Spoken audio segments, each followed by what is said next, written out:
this is not an experience that you take lightly, because it's going to move you to social change. It's going to move you to the point where saying, you know, I want to share Christ with people.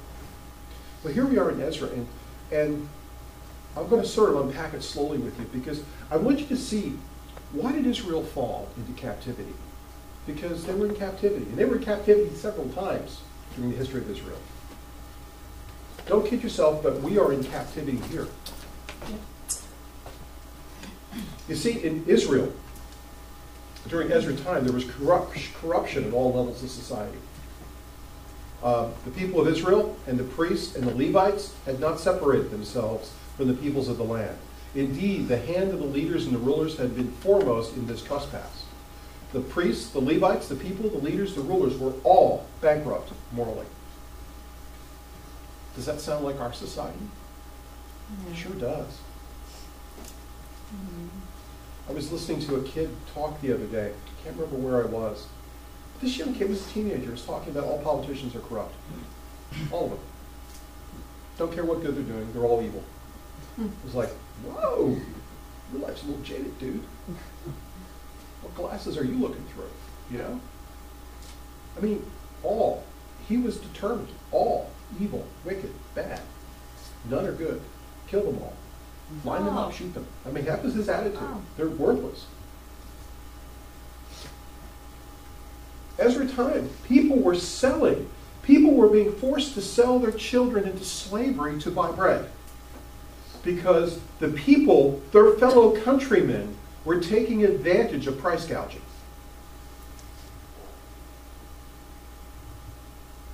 Think about that. You see, there was a failure to separate themselves. And I want to be very, very careful about this, because I don't want you to get the wrong idea of what it means to be separate. Okay? I'm not talking about legalism. I'm not talking about let's be antisocial to those who don't embrace the gospel. We're talking about a transformation of your heart and your personal standards. That doesn't mean you're not going to hang with those who are not Christian. Matter of fact, if you're not hanging with those who are not of the faith, there's something wrong with your faith. God has commanded us to love the hurting, to serve the poor. It is not an option. When you look at the end of Matthew 28, when that verse that they kind of changed the verbiage on, which I liked, it said, teach all nations to go. It doesn't say stay. It doesn't say build it and they will come. It says go out and about. Hedges, highways, byways, commune, build relationships. Think about, the antithesis to what Ezra is talking about the purity of your heart that's going on here. There's a parallel to Nehemiah, because they're brothers. They're in the same time span. Nehemiah is this worthless human being in the eyes of the world, who's a servant to a king, who has not only favor with the king, but the king makes him governor of Jerusalem. Appoints him.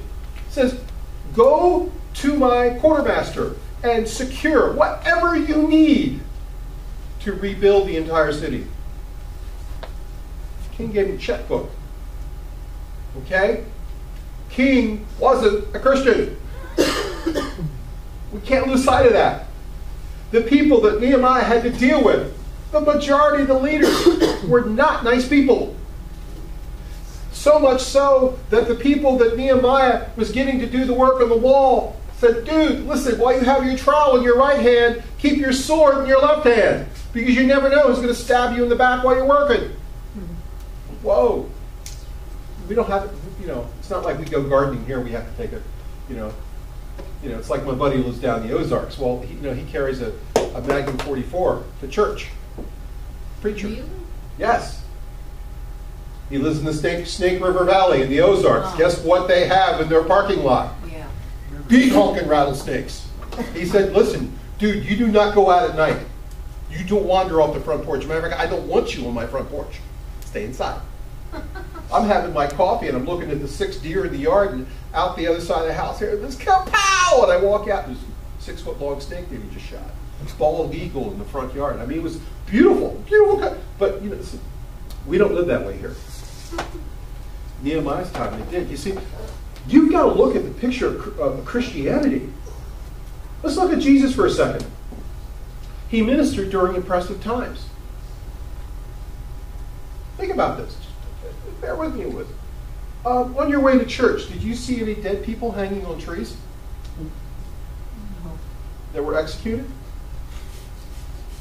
Did you see anybody being dragged through the street, being beaten? Jesus' time was perilous. Life had no value. He spoke out against injustice. He spoke out about serving the poor. He spoke a lot about money and giving it and being generous. He spoke a lot about the injustices. He also said, render unto Caesar what's Caesar's.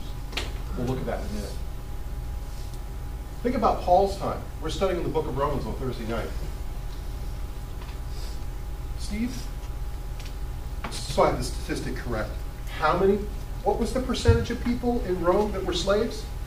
A large majority. Like 95% of the people that in the book of Romans that was being written to were slaves? Slaves? Imagine a city of 1 million people and 50,000 people being absolutely free, owning everybody else. That's what we're talking about here. Oppressiveness. The gospel flourished in oppressiveness during the time of the plagues, when all the wealthy people, all the doctors were fleeing the cities of Europe. Who stayed behind? Christians. That's why the gospel exploded. Because during disaster, during hurtful times, during times of great need, people who had this purity of heart were willing to sacrifice and make a difference. Over in the book of Matthew,